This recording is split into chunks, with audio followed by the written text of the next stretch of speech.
Excuse me. Yes? Hi, my name's Mary. I'm doing some research for my sociology class. It's about people's social networks. May I ask you some questions about it? Well, how long will it take? Oh, probably less than 5 minutes. Okay, sure. I need a break from studying anyway. Great, thank you. If you don't mind, I'll take a few notes on your answers. We're documenting all the answers. Sure, that's fine. Okay, here's the first question. Can feelings and emotions be contagious? Do you think your friends and family's moods affect you? Oh, definitely. My best friend was really excited last week after she got a new job. I was feeling down that day, but after talking to her, I felt a lot happier. So yeah, I think we can be affected that way by people around us. Okay, good. The next question is related to that. Which kinds of feelings are more contagious? Are you more affected by someone's positive feelings or someone's negative feelings? I'm not sure. I've never thought about that. My brother was down the other day, and the whole family noticed it, but I'm not sure it really affected us. It's fine to say you're not sure about an answer. Actually, researchers have found that positive feelings affect people more. They're passed on more easily than negative ones. That is interesting. Okay, the third question is about money and friends. Which do you think is more important to your happiness?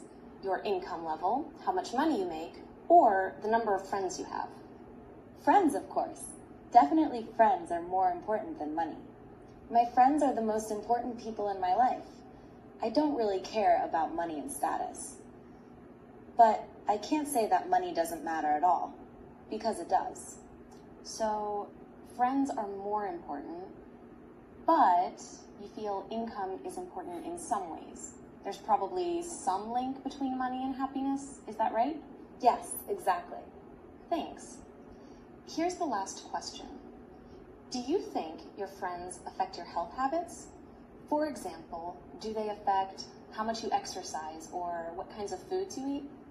I don't think they affect me that much. I mean, I'm a pretty healthy person. I exercise and try to eat well, but that's because it's important to me. I have friends that aren't like that. I don't think we influence each other in that way. Okay, so that's a no. That should do it. Thank you so much for your time. I really appreciate it. You're welcome. Good luck with your class. Thank you. Can the immediacy of the web and the depth of the traditional newspaper somehow be fused? That's a large audience. In Philadelphia, entrepreneur Brian Tierney and a consortium of wealthy investors bought the 180-year-old Philadelphia Enquirer and the tabloid Daily News some 3 years ago. They've placed a multi-hundred-million-dollar bet that the papers can adapt and survive. We had a series recently on the EPA and the Bush administration. It took several months to do. It cost $250,000 to do that. I can't do that with two bloggers. I can't do that the way all news radio in this market does it, where they basically buy our newspaper and then paraphrase our stories every day. We are the originators of the investigative work that needs to be done. But Tierney is facing the same dilemma every paper is. While he could save a fortune becoming web-only, readers don't pay for it, and advertisers won't pay nearly what they do for a print ad. One answer, he says, readers will have to start paying, either with a subscription or a so-called micropayment, a few cents for each article they click on the web. Not that much money, given the overall scope of what television bills and cell phone bills and all the rest of it, our cable bills are. And I think people will pay it.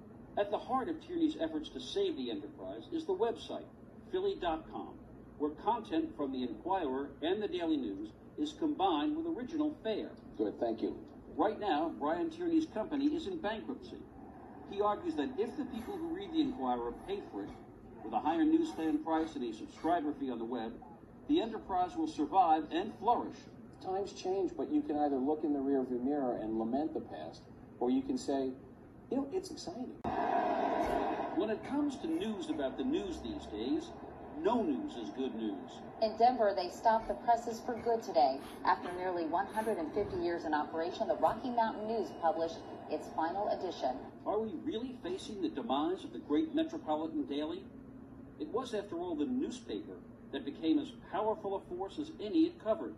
Hard as it is for those of us whose day cannot begin without the newspaper, it is a medium that cannot survive without dramatic change. Indeed, it's not clear if it can survive as we know it at all.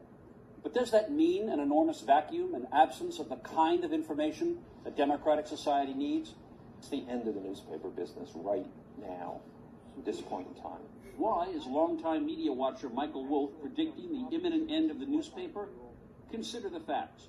Just since 2000, daily newspaper circulation has dropped from 55 million to 50 million. In the last 2 years alone, print ad revenue for papers dropped 28%, more than $11 billion, and that was before the recession really kicked in. Classified ads, the most profitable of all, have migrated to the web on sites like Craigslist.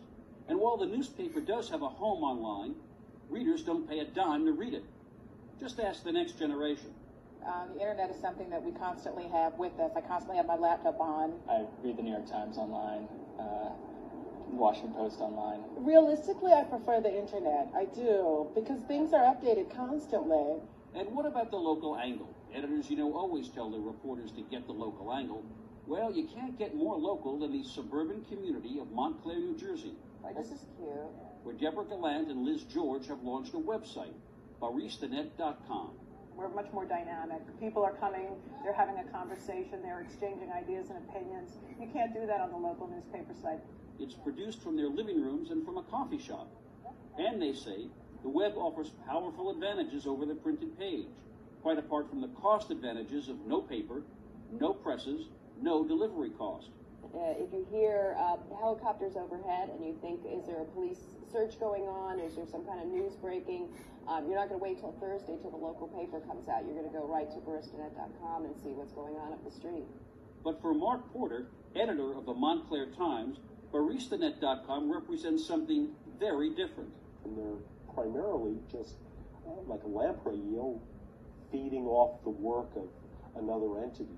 And they haven't gone to the meeting, they haven't interviewed the 5 or 6 sources that a reporter has done for a newspaper. And it really is pilferage. So, can the immediacy of the web and the depth of the traditional newspaper somehow be fused? That's a large audience. In Philadelphia, entrepreneur Brian Tierney and a consortium of wealthy investors bought the 180-year-old Philadelphia Enquirer and the tabloid Daily News some 3 years ago. They placed a multi-$100-million bet that the papers can adapt and survive. We had a series recently on the EPA and the Bush administration. It took several months to do.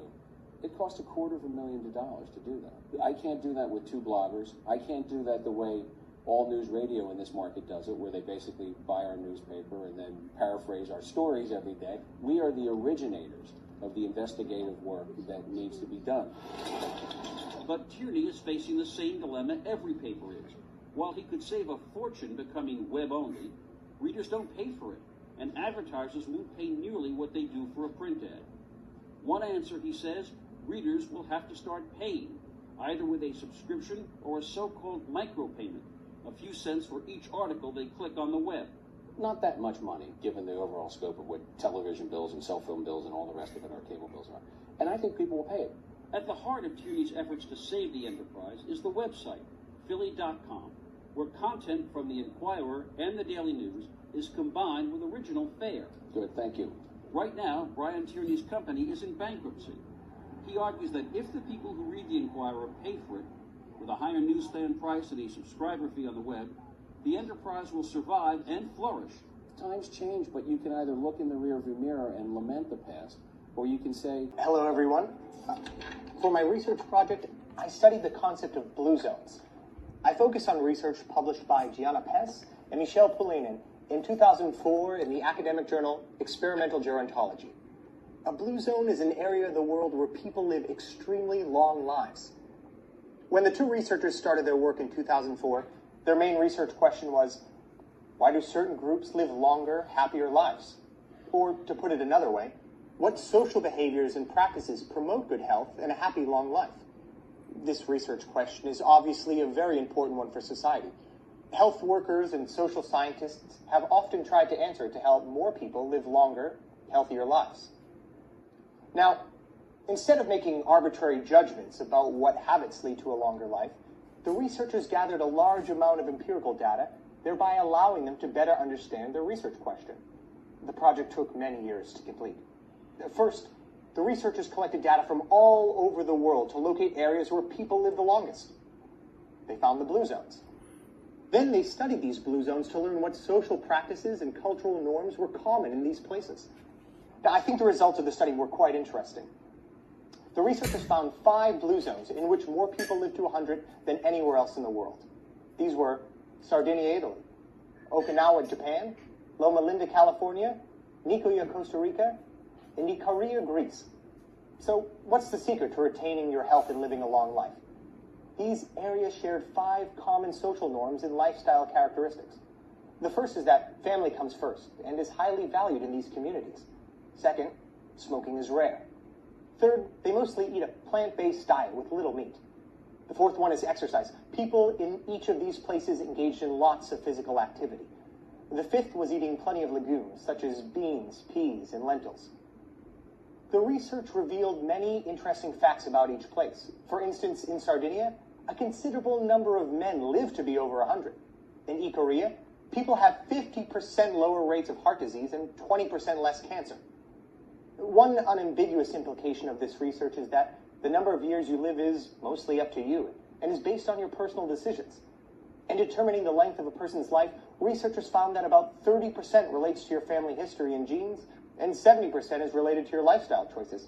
Even immigrants who moved from blue zones to other countries but retained their blue zone lifestyles tended to live longer than their neighbors in their new countries. As a society, I think we can all learn a lot from this research. There are now new organizations and programs being developed that try to follow the cultural norms and the habits that promote long life for people who live in blue zones. I encourage you all to have a look at some of these great projects and maybe even get involved personally. Thank you very much.